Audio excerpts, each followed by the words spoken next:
தேர்தல் பிரச்சார குழு தலைவராக மோடி நியமிக்கப்பட்டதைத் தொடர்ந்து பாரதிய ஜனதா ஐக்கிய ஜனதா தளம் உறவில் ஏற்பட்ட விரிசல் மேலும் தீவிரமடைந்துள்ளது.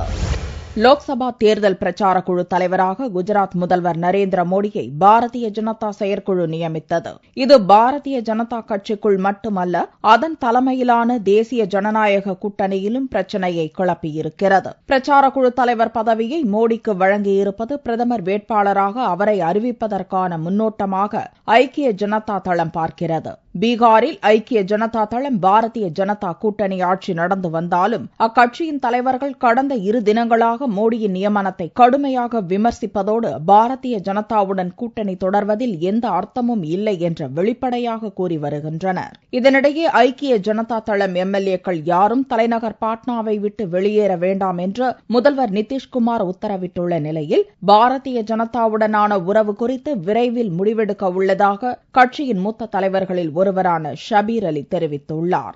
ये हमारे यहाँ गहन चिंतन चल रही है, बैठक चल रही है और बहुत जल्द फैसला होगा. नहीं, ऐसा समय सीमा हम नहीं बता सकते हैं. ये फैसला लेकिन बहुत समय नहीं लगेगा, तुरंत आएगा. नहीं, कारण बहुत सी बातें होंगी और हमारी पार्टी के कारण जो है ये देश जानती है.